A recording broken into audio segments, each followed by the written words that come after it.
ابھی ہم لوگ حج کے موقع پر گئے، وہاں ایک بلوچ ہے ہمارے غریب، وہاں کی نیشنلٹی ہے شیخ اسماعیل، تو رات کو مکے میں اس نے ہماری دعوت کی حج کے بعد، اور میں نے کہا کہ ہمیں مدینہ جانا ہے، 1-2 دن کے بعد مدینہ سے نکلنا تھا، کہنے لگے اللہ کے لیے میری دعوت کھاؤ، لین کی گاڑی میں نہیں، میں آپ کو لے کر کے چلا جاؤں گا۔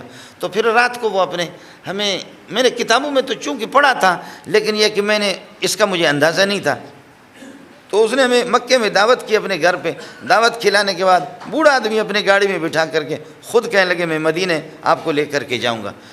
تو مدینہ ہمیں لے گئے، راستے پر ایک جگہ آ گئی اور اس پہ بورڈ لگا ہوا تھا، مکہ مدینہ کے راستے پہ لکھا زبی کا معنی ہرن، زبی کا معنی ہرن۔ تو میں نے اس سے کہا ہرن یہ زبی اس کو کیوں کہتے ہیں؟ زبی تو کہتے ہیں ہرن کو۔ تو اس نے کہا، چونکہ کتاب میں نے پڑھا تھا، تو انہوں نے کہا کہ آپ نے کتاب میں نہیں پڑھا ہے کہ ایک ہرنی کو ایک شکاری نے پکڑا تھا، شکار کر کے اس کے گلے میں رسی ڈالی تھی اور اس کو ایک درخت کے ساتھ باندھا تھا، اور پھر وہ شکاری خود سو گئے، حضرت اقدس کا یہیں سے گزر ہو گیا۔ تو وہ ہرنی فریاد کر کے کہنے لگی دنیا میں اگر کوئی میری فریاد کو سنے اور ہم مظلوموں پر کسی کو ترس آ جائے تو وہ محمد ہی ہو سکتا ہے اور کوئی نہیں ہو سکتا، اے محمد میرے لیے سفارش کرو، میرے سفارش کرو۔ جھاڑیوں کے اندر میرے چھوٹے چھوٹے بچے ہیں۔ تو حضرت اقدس صلی اللہ علیہ وسلم متوجہ ہو گئے اور حضرت آگے یہاں تشریف لائے قریب، اور شکاری کو جگہ کر کے کہ فرمایا میرے محمد کی ضمانت پر اس کو رہا کر دو، اس کو چھوڑ دو۔ جیسے اس کا کہنا ہے، جھاڑیوں میں اس کے چھوٹے چھوٹے بچے ہیں اور یہ گھاس چننے کے لیے باہر نکل گئی تھی اور آپ نے اس کو شکار کر لیا، اس کو چھوڑ دو، پھر تماشا دیکھ لو کہ یہ آتی ہے واپس یا نہیں آتی۔ تھوڑی دیر کے لیے اس کو چھوڑ دیا، انہوں نے دیکھا کہ وہاں سے 10-15 منٹ نہیں گزرے کہ اپنے چھوٹے بچوں کو لے کر کے محمد کی خدمت میں پہنچ گئے۔ یہ مواہب لدنیہ جو حدیث کی کتاب ہے، علامہ زرقانی رحمۃ اللہ علیہ نے، انہوں نے بھی واقعہ لکھا ہے۔ واقعہ تو میں نے پڑھا ہوا تھا، لیکن یہ کہ مجھے اس کا اندازہ نہیں تھا۔ تو میں نے کہا زبی، اس جگہ پر بورڈ لگا ہوا زبی۔ اس نے کہا مولوی صاحب یہ وہی جگہ ہے، وہ ہرن والا مسئلہ ہے۔ پھر شکاری بھی مسلمان ہو گیا، وہ بھی حیران ہو گئے کہ ہرن ہی کس طرح محمد سے بول رہی ہے، جانور کیسے بولتے ہیں، جانور کیسے بولتے ہیں۔ میں اور آپ، ہم تو یہ ہے کہ ہمیں قرآن نہیں بولنا ہے، ہمیں درود بھی نہیں پڑھنا ہے، ہمیں دس از مائی چینک۔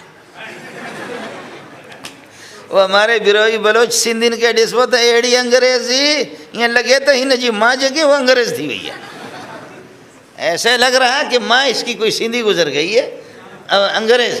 اور ایسے بلوچ ایسے انگریزی بولتے ہیں، ایسے انگریزی بولتے ہیں، اور کلمہ جس طرح پڑھتے ہیں لا الہ الا محمد رسول اللہ، لا الہ محمد رسول اللہ، لا الہ محمد رسول اللہ۔ تو ہم کہتے ہیں کہ اشہد ان محمد رسول اللہ، ادھر ہے لا الہ الا محمد رسول اللہ، ادھر در ادھر در۔ کہتے ہیں مولوی صاحب مکھے کھانا خبر، مکھے خبر ہی کو نہیں۔ ارے بابا ہتے جو کو ہے اشہد ان محمد رسول اللہ، اور کلمے میں جو کو ہے اشہد ان محمد لا الہ الا محمد رسول اللہ، ہتے در ہتے در ہی چھاجے کرے۔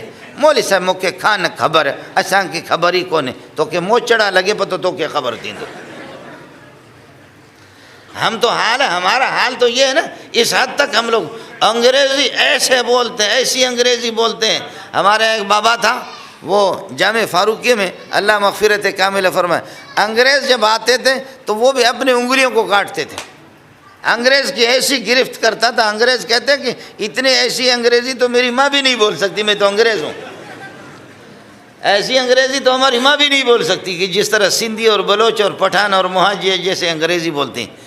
ہاں ہاں ہاں ہاں ہاں ہاں ہاں ہاں ہاں، ہمیں نماز کا تو کچھ، قرآن کا تو کوئی پتہ ہی نہیں ہے۔ قرآن تو پڑھیں گے تو قرآن بھی ہاتھ باندھ کر کے کہتے ہیں بابا مکھے چھڑ بہانے، مجھے چھوڑو، سمجھے؟ جس انداز میں تو قرآن پڑھ رہا ہے نا، بس چھوڑ مکھے، تجھے تلاوت جی کا ضرورت ہی بھی کون ہے، جے انداز میں تو پڑھو تھا، تو وہیں انگریزی کتاب پڑھ، جا کر کے تو انگریزی یہ کہ کتاب پڑھ لے۔ یہ ترتیب ہی ہوتی ہے جی ہمارے۔ سبحان اللہ، اللہ اکبر، اللہ اکبر۔ آپ نے سنا ہوگا کہ ہاں، میں آپ سے عرض کر رہا تھا کہ جاندار بھی بول رہے ہیں۔ اونٹ آ گیا، ابو داؤد کی حدیث ہے، اونٹ آ گیا اور روتے روتے حضرت اقدس صلی اللہ علیہ وسلم کے آپ کے قدموں پہ اپنا سر نیچے کر لیا۔ حضرت اقدس صلی اللہ علیہ وسلم نے دستے مبارک لے کر کے، یہ کان کا پچھلا حصہ، عربی اس کو ظفر کہتے ہیں، ضا کے ساتھ نہیں ہے، یہ زال کے ساتھ ہے، ظفر۔ تو رسول پاک صلی اللہ علیہ وسلم نے اپنا دست مبارک یہاں اس کے سر پر پھیرنے لگے. وہ اونٹ رو رہا ہے، اونٹ رو رہا ہے. فرمانے لگے یا رسول اللہ، میرا جو مالک ہے وہ مجھے کھلاتا بھی نہیں ہے کما حق ہو، میرا پیٹ بھرتا نہیں ہے، پلاتا بھی نہیں ہے مجھے، اور آپ دیکھیں کہ میری پسلیاں ایک دوسرے میں داخل ہو گئی ہے، لیکن میری طاقت سے بڑھ کر کے مجھ پر ظلم کر کے بوجھ رکھتا ہے. حضرت اقدس صلی اللہ علیہ وسلم نے بلائے اس کو.